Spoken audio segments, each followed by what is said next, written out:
ఇదే అంశానికి సంబంధించి మరిన్ని డీటెయిల్స్ మా ప్రతినిధి వేణు అందిస్తారు. వేణు చెప్పండి, 24 గంటల పాటు ఇసుక దందాకు తెరలేపినట్టుగా తెలుస్తోంది సీఎం రేవంత్. ఇదంతా తమ్ముళ్ళ జేబులు నింపడానికే జరుగుతోందా? మరి కాళేశ్వరం ప్రాజెక్ట్ సంగతి ఏంటి, ఏం చెప్తారు? యాక్చువల్ అయితే కాళేశ్వరం సంబంధించి చూసుకుంటే కాంగ్రెస్ ప్రభుత్వం వచ్చిన తర్వాత కాళేశ్వరంలో ఒక చిన్న లోపం చూపెట్టి ప్రాజెక్టును టోటల్ గా పండబెట్టినటువంటి పరిస్థితి ఉందని చెప్పొచ్చు. ఈ నేపథ్యం ఒకటైతే మరోవైపు కూడా ముఖ్యంగా చూసుకుంటే ఇటు కాళేశ్వరం కావచ్చు, అన్నారం నుంచి కూడా పెద్ద ఎత్తున ఇసుక రవాణా జరుగుతుందని చెప్పి స్థానికులు ఆరోపిస్తున్నటువంటి పరిస్థితి ఒకవైపు అయితే, మరోవైపు కొద్దిసేపటి క్రితం ఇటు మన్య కృష్ణ కూడా మాట్లాడుతూ అంటే ముఖ్యంగా కేంద్ర పర్యావరణాన్ని సైతం తుంగలో తొక్కి ప్రస్తుతం అంటే అతి త్వరలో 7 గంటల నుంచి 3 గంటలకు, 3 గంటల నుంచి 11 గంటలకు, రాత్రి 11 నుంచి ఉదయం 7 గంటల వరకు కూడా ఇసుక రవాణా చేసేందుకు కార్యాచరణ రూపొందిస్తున్నారు. ఇది ఎంతవరకు సమంజసం? ఇది పర్యావరణాన్ని తుంగలో తొక్కడమే. ఇప్పటికే కాళేశ్వరం ప్రాజెక్టు బూజిగా చూపెట్టి దాన్ని పండబెట్టి అసలు పనులన్నీ కూడా పక్కన పెట్టినటువంటి పరిస్థితి. కానీ ప్రస్తుతం అయితే కాళేశ్వరం చిన్న లోపాన్ని సరిదిద్దడం పక్కన పెట్టి దానికి సంబంధించినటువంటి ఇసుకను వెనక ముందు ఎటు అంటే తోడుతున్న నేపథ్యంలో కూడా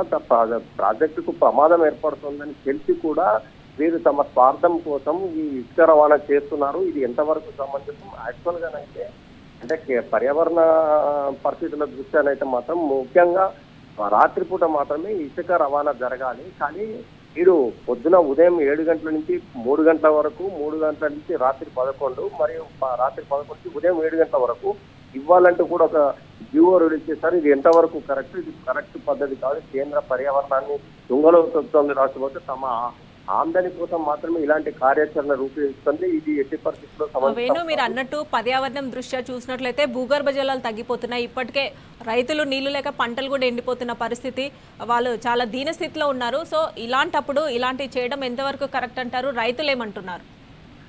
అంటే ముఖ్యంగా కాళేశ్వరం ప్రాజెక్ట్ అంటేనే 1 కోటి ఎకరాలకు నీళ్ళు ఇవ్వాలనే లక్ష్యంతో ఏర్పాటు చేసినటువంటి ప్రాజెక్ట్ అది. కానీ 21 పిల్లర్లో కొంత లోపం వచ్చిందని చెప్పి కాంగ్రెస్ ప్రభుత్వం వచ్చిన తర్వాత ఆ లోపాన్ని సరిదిద్దకుండా ఆ ప్రాజెక్టును అట్లే పండబెట్టినటువంటి పరిస్థితి నేపథ్యంలో రైతాంగం అంతా కూడా తీవ్ర ఆవేదన వ్యక్తం చేయడం ఒకటైతే, BRS party working president KTR కూడా వర్షాకాలంలో పెద్ద ఎత్తున 20 లక్షల 12 లక్షల క్యూసెక్ల నీళ్లు పోయినప్పుడు కూడా దాన్ని సందర్శించినటువంటి పరిస్థితి. అంటే ఇన్ని వేల క్యూసెక్ల నీరు పోతున్నా కూడా ప్రాజెక్టుకు ఇంత కించిత్ కూడా ఏం ప్రమాదం సంభవించలేదు. కానీ ప్రభుత్వం కావాలని చెప్పి దీనికి రిపేర్లు చేయకుండా చేసిన నేపథ్యం ఒకటైతే, మరోవైపు దీని తర్వాత దీనికి సంబంధించి ఇటు అన్నారం కావచ్చు, ఇటు కాళేశ్వరం సంబంధించినటువంటి ఇసుకను అంటే లారీల కొద్దిగా తీసుకుపోతూ పర్యావరణాన్ని దెబ్బతీయడమే కాదు, ప్రాజెక్టు కూడా వీక్లీ అయ్యే అవకాశం ఉంటుంది. ఎందుకంటే ప్రాజెక్టు సంబంధించినటువంటి ఇసుకను తోడినప్పుడు ఆ ప్రాజెక్టుకు ఉన్నటువంటి అంటే స్తోమత అనేది తగ్గిపోతూ ఉంటుంది. ఈ నేపథ్యం ఒకటైతే, మరోవైపు ఇది అక్రమంగా ఇంత పెద్ద ఎత్తున ఇసుకను ప్రభుత్వం ఈ విధంగా ప్రోత్సహించడం ఎంతవరకు సంబంధించిన పర్యావరణాన్ని కాపాడాల్సిన ప్రభుత్వం ఈ విధంగా చేయడం కరెక్ట్ కాదు. ఇంకోవైపు ఇసుక రవాణా అనేది రాత్రిపూట జరగాలి. కానీ వీళ్ళు బాజాప్తా పొద్దున 7 గంటల నుంచి 3 గంటల వరకు, 3 నుంచి 11 మరియు రాత్రి 11 నుంచి 7 గంటల వరకు ఉదయం అంటే ఎట్లా వీళ్ళు రవాణా చేస్తారని చెప్పి కొంచెం మన కిసాన్ కూడా చెప్పిన నేపథ్యం మనకు అనిపిస్తే, ఏదేమైనా కానీ రాష్ట్ర ప్రభుత్వం తీసుకున్నట్టు ఈ చర్య ఇది కేంద్ర పర్యావరణానికి కూడా విరుద్ధంగా ఉన్నది. ఇలాంటి చర్యలు మాత్రం రైతాంగం కాదు ఎవరైనా కూడా చూస్తూ ఊరుకోరని చెప్పిన నేపథ్యం అయితే కనిపిస్తుంది మనకి.